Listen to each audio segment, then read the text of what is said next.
Recently, Amazon released a trailer for the Fallout television series, and there have been several interviews with the show's creators and cast. We know that the series will begin airing on April 11th, and I want to highlight a few of the most recent interviews because there is some good information in it. Den of the Geek sat down with Jonathan Nolan, Todd Howard, Walton Goggins, Aaron Moten, Geneva Robertson Dworet, and Graham Wagner to talk about the new series and address some of the rumors. The first question asked Nolan about a statement he made in a recent interview where Nolan said that one of the things he liked about Fallout is that each game is its own story and that this series could be considered Fallout 5.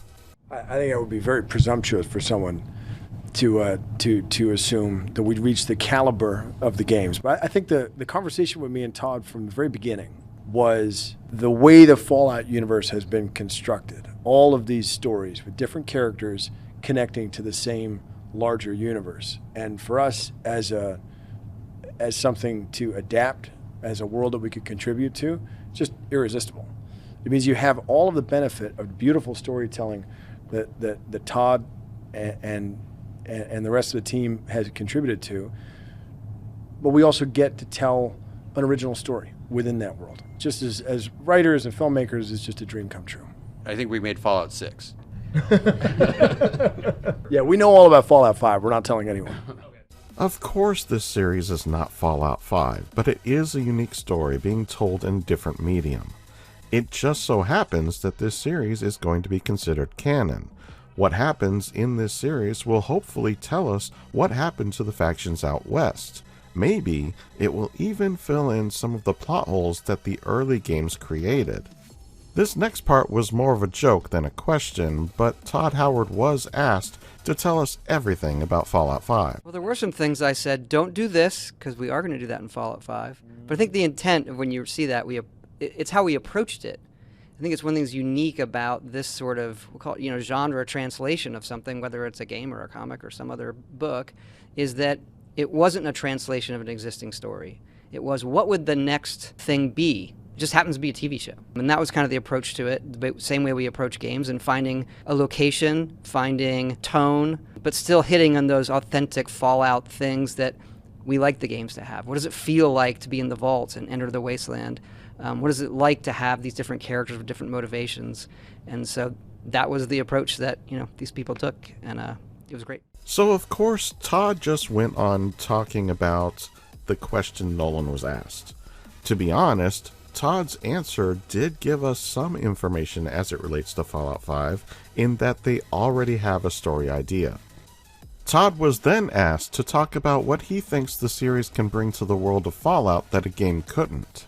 I mean, look, in many respects, a game is just one portal into viewing this world. Yes, you're in control, but for a lot of people, that can be a bit intimidating. They're not going to sit down and learn a game. There's like a whole process of learning. With doing it in the TV format, it can still be very cinematic. Sort of Jonah says, like, we're doing an 8-hour movie here. And it brings it to, if you're a fan of the series already, you can jump in and experience the next chapter in Fallout.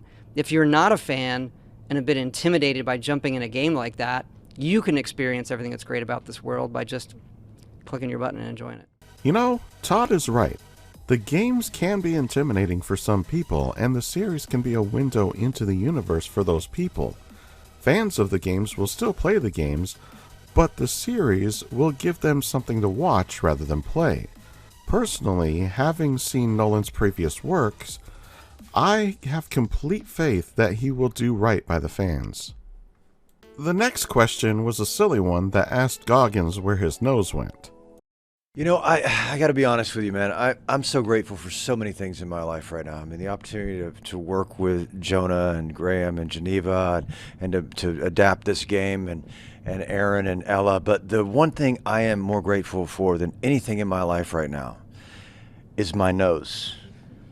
I am so grateful it's a very for good it. nose. I give it so much love. I look at it every day, especially after that trailer that was released yesterday. And I'm just, thank God I have a nose. Come on, that was funny, guys. Come on. Little help. It's a cold room, Walton. I thought it was funny, Walton. If I had been in his shoes, playing a ghoul, having to look at yourself in full makeup and not see your face, but the face of something like a ghoul, it would be disturbing to say the least. That said, I know how the makeup can also help you get into character, so it's kind of a double-edged sword. The next question was asking the group if there was anything strenuous, interesting, or bizarre that happened while filming. I think they were all strenuous, interesting. I would be very careful here, and fellas. bizarre. I would just remember. If we get a second season, we may have some more strenuous or bizarre things for you guys to do. I mean, I guess Walt and I are a little bit of the same school of thought in that, you know, the text is like a map, you know what I mean? It's clues to the experience. And you know, just, I guess if there was anything that was strenuous or exciting, or what we remember most is that, like, every script had so much detail in it. So we had these amazing maps, you know, to the experience that we were going to put ourselves through. Yeah, every day was a challenge, but rewarding, you know, in the same sort of fashion. For me, the thing that I was most surprised about this experience, other than actually seeing it come to life whenever we got to these sets, you know, and you would read it and it's like, okay, how are they going to pull that off? And then you would get to set, oh my God, that's how they pulled that off. Wow, we're really in this world. I didn't anticipate how lonely it would be for me as the ghoul. It was a process, and when we first walked out of the trailer, people either, you know, couldn't take their eyes of you or didn't want to look at you at all, you know. And I felt very closed in that experience.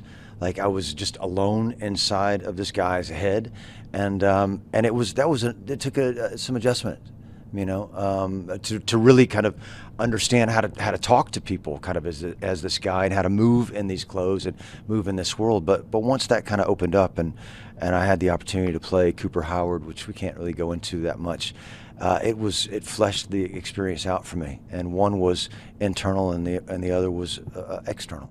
I think they hit the answer perfectly. The set design and costumes were so spot on that it would make you feel like you were really in the universe of Fallout, and that goes a long way to helping the cast pull off a realistic performance. Too often these days, television and movies rely on CGI to build the world around the performance.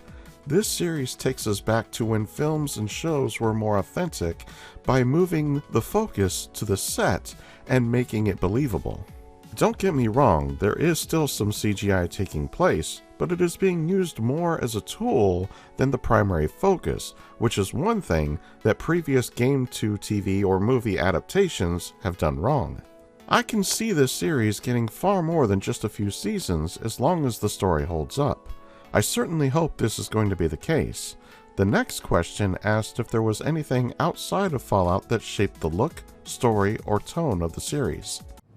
We always talked about Canticle for Leibowitz as a novel that we absolutely loved, which is a very strange post-apocalyptic story, and it has a lot of the sort of elements of sort of some of the semi-religious aspects of the Brotherhood of Steel in it, and it's all about sort of finding relics from the world before the bombs were dropped and worshiping them. So that was very inspirational for the world that Maximus comes from for us. What about you, Graham? There's a lot of stuff in there that has nothing to do with the apocalypse, right? Which is sort of the way that the Vault Dwellers live, which we kind of mapped our own experience out of in COVID onto. It's just sort of like we're patting ourselves on the back for doing such a good job of saving the world by staying indoors and having someone deliver our groceries. And you know, we're very aware that we were Vault Dwellers, and it's a somewhat silly place to be, and we didn't shy away from making fun of ourselves and our role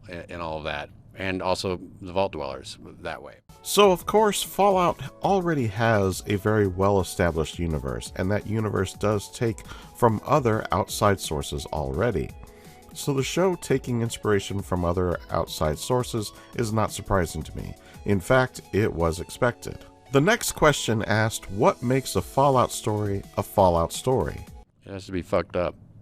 On a really cursory, basic level, just a bit fucked up. I'm sure there's more sophisticated answers, but I just had a lot of barbecue, so I'm I think that's the perfect answer. I mean, the tone was always what we talked about as the thing that was most sacred to us. Fallout is obviously one of the greatest video games of all time, but for me, what makes Fallout so unique within the category of like best video games of all time is its tone. It's that it's funny, it's weird, it's also full of action. Like it has all those facets to it. And so for us, like if we nail the tone, to us we've nailed the show. And of course, we could say like you also need story elements that pull from the mythology. There is such a wealth of astonishing creativity that the hundreds of people who've worked on the games for 25 years have brought, that really the problem for Graham and I and Jonah as we all worked on this was leaving things out was excruciating because there's so much you love. It always has an element of what would you do to survive? And people are going to make difficult choices. And the bad guys aren't always necessarily the bad guys, and good guys aren't necessarily the good guys.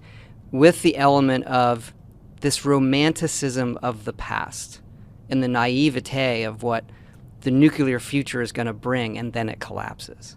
So you have this romanticism of the past mixed with the harsh reality and decisions that you have to make in your present. That's right, it's fucked up. I think they all had good points, but Todd really brought the answer some clarity. Fallout is about that romanticism of the past while dealing with the harsh reality of the present. It's about that nostalgia and how to survive in a world gone mad. In many ways, much of what we see happening in the world today is like that. We are looking at the past and saying, what happened and why did we let things get so bad? The world right now has gone mad in most places, and how we deal with it is going to determine our future as a species. There are a lot of things that need to change in order to prevent a horrific post-apocalyptic hellscape from happening in real life. Going back to the questions, the next one asked Aaron to tell us more about Maximus and what he liked about the character. Do you want to ask why do we care about Maximus? Should we ask that question first? Why do we care? I guess a good artist is a good question asker, right, John? I think overlooking the obvious as a member of the Brotherhood of Steel, I think what I love most about the character is there's a war going on within him. I guess that's what really most attracted me to him. That's all I could even first get a whiff of from the scripts that Geneva and Graham had sent me, and it reminds me of myself personally. It reminds me of all of us. I think there's so many different things at war within ourselves constantly, and it's a challenge, but it's actually one of the most exciting challenges to get a part where you get to be at war within yourself. That is really going to help us understand what his character's motivations are when we see him in the series. We all can relate to the war or struggle within ourselves. I look forward to learning more about his character in the future. The next question asked the group to share something they are most excited for once the show releases. I'm sure other folks are going to talk about the armor, so I'll go with Mr. Handy. I just love Jonah's work is remarkable in that he insists on building as much as we can practically. So we had this physical, very funny sort of puppet essentially to work with, and for me, just seeing that come to life with the actor that we have voicing him, I'm really excited for fans to see. I'm simply going to harvest your organs.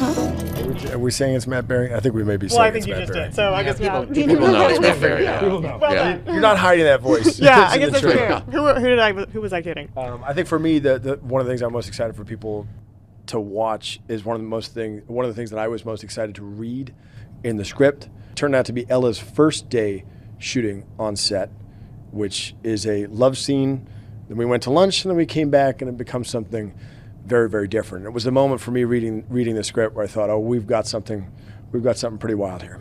Just as a fan of the games, the opportunity to show more of the world before the bombs dropped. There's a whole show there too, and we're putting it inside this show. There's not enough episodes to cram in how much stuff we want to cover, but in success, we'll have the opportunity. It's no secret from the trailer that there is a Western element to this show, and I'm a part of that experience. The thing that I'm most excited for the audience to see is how organically the origin story and how organically it's tied into this visual expression of this experience. It's there for a reason, And for me, when I read it and I understood it, it's like, oh wow, of course, this is what it is. I've never experienced anything like that, and I've done a number of westerns in my career, but this is it's pretty cool. Did I say, was that okay? Are we okay? Nobody can hear us. We'll right talk now, later, did I? Walton. Okay. I have to know what the Vault experiment was because it sounds wild. I also need to learn more about our Ghoul character because he seems like an odd fellow for sure. If this show is done right, and I think it has been, then we will get many more seasons to explore this universe properly in the series. Walton Goggins also went on Late Night with Seth Meyers to talk about the Fallout show. They also showed a short clip about his character.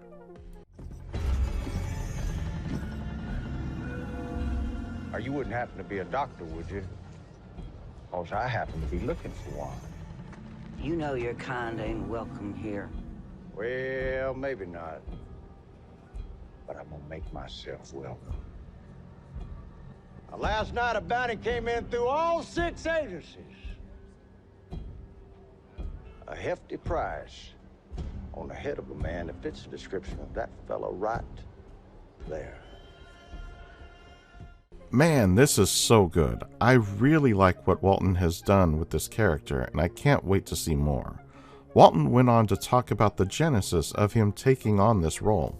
It's a look, yeah, it's a look. You know, when we were like 2 minutes into this Zoom call I was having with Jonathan Nolan. He's the showrunner, the creator, yeah. Yeah, and the writers. And I said, I'm in. I'm in. He said, well, don't you want to read a script? I said, yeah, sure, yeah, whatever. He said, well, do you want to know what you're playing, what the character is? I said, yeah, okay, go ahead, tell me. And he said, he's 200 years old. He's a bounty hunter that has been roaming a post-apocalyptic wasteland, and he has no nose.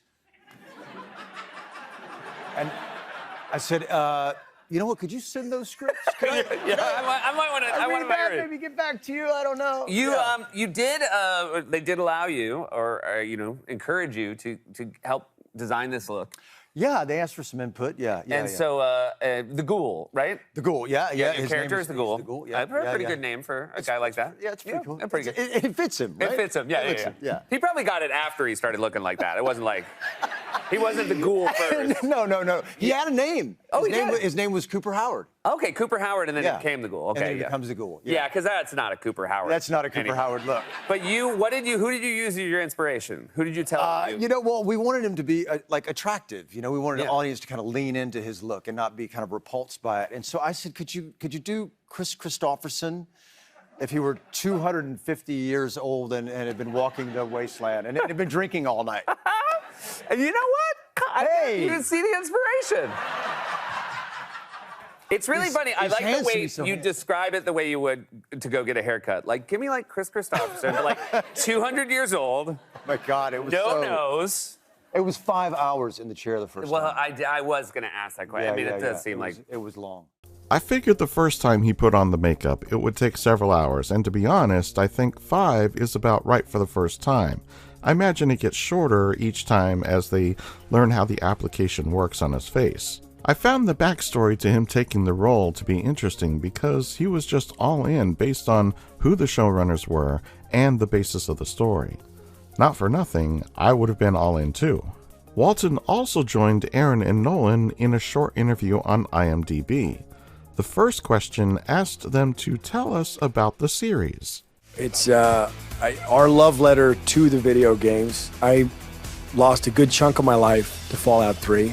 I could not believe that they managed to fit this many textures and feelings into one outrageous video game. And I was just fascinated by the tone of it, by the alternate, bizarro American history feeling of it, the political satire, every piece of it. And so when there was a chance to bring it to life on screen, we jumped at it. It's a thrilling ride. We're just really excited for, people to get to enjoy it. Well, now that is a very small drop in a very, very large bucket of drugs. It's interesting just how consistent they are with the messaging in each of these interviews. You can always tell when someone cares about the work they do by how consistent they are in delivering a message. I think that because Nolan was a fan before he got the opportunity to make the show, gives us the best chance at getting an authentic real-life look at the wasteland. Walton was asked about his first reaction to seeing himself in makeup. We had many discussions early on about, what this is going to be, what this is going to look like. And the thing that we kind of kept coming back to, and Jonah really pointed this out, is we wanted the audience to lean into this experience visually. Once you get over the shock of seeing it, right, to start studying it. And like, oh wow, what does the nick in that ear, like what does that mean? And what does this line, where did that kind of come from? And it took us about 5 hours to do it the first time. And I was having a panic attack the entire time thinking, oh my God, there's no way I could do this. I have to get out of this job. I can't sit here for 5 hours. But once we got it on, I really just kept looking at myself in my phone.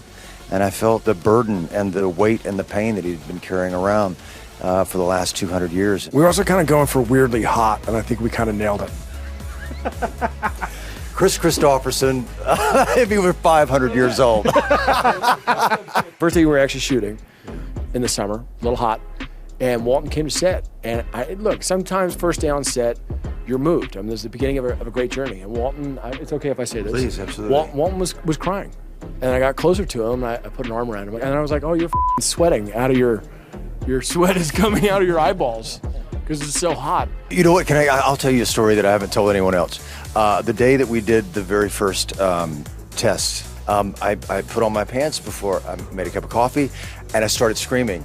Something was biting me, and I didn't really know what it was. True story, I swear to God. No one's IMDb Pro, you have an exclusive. I took my pants off, and I started, I was like, what? Oh my God, oh my God. I looked down, and on my thigh was a spider about this big. It was really, really hurting. I went out to breakfast with some friends of mine. I asked my buddy to come into the bathroom. I'm sorry, this is a very long story, but it's amazing. The story's amazing. So I brought him into the bathroom, and I said, hey man, can you look at this? And he said, what are you doing here? You need to go to the emergency room right now.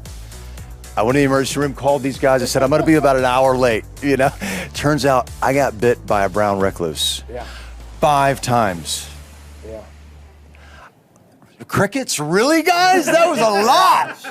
That was a big story. We've had some actors make up weird before for why they didn't turn up for work. This takes the cake. This is as good as it gets. And I should with a medical excuse. I should have with the doctor's note. We're still waiting for the doctor's note, Walton, to be honest. Oh man, I can understand how he would have felt not knowing anything beyond the script and what has been described. I also know a few actors who have told me what it takes to get into character when you have to put on prosthetics. They all say the same thing. You never really get it until you have the makeup on and look in the mirror. That's when it clicks, and suddenly you are that character. Now the story about the spider, I have to say, he was certainly more calm than I expected. Now I know he can play the bounty hunter with no question because he is tough as nails. Aaron was asked what he thought when he saw his costume. My first thought was, what do these buckles do? Season 2, we'll let you know. Once we get to season 2, we'll know. Yeah, the detail's extraordinary, from our costumes to our sets. And the practicality of everything. There's a use for everything. Is why I make that joke. It's an amazing thing. And my test day in the suit, it felt like putting the Batman suit on a little bit. Yeah. The leather, the gloves, the boots, the straps, everything, and then the film camera started rolling. It was really beautiful. Even if you don't have to sit and get into character with makeup, the costume can still bring you to that point. As long as you understand the role, which I think Aaron does, being in costume just adds that little bit of flavor, that little bit of meaning, and then bam, you're off to the races. I need to learn more about this series. I am not saying that they will nail each and every point. In fact, I expect them to take a little bit of creative license in some things to help bring this universe to the small screen. Heck, who knows, if the show is successful, maybe they'll bring it to the big screen one day. In the end, only time will tell. For now, I am ready to see more and just enjoy it for what it is. Getting more Fallout lore is awesome in my book. Some people have been overly critical about some of what has been seen, and I will be covering this series to flesh out the lore and provide clarity to the choices made. But what are your thoughts? Are you looking forward to the show? Were some of your questions answered in these interviews? Sound off in the comments below. While you're at it, like, subscribe, and share. And as always, I'm just glad you stopped by, and I'll see you in the next one.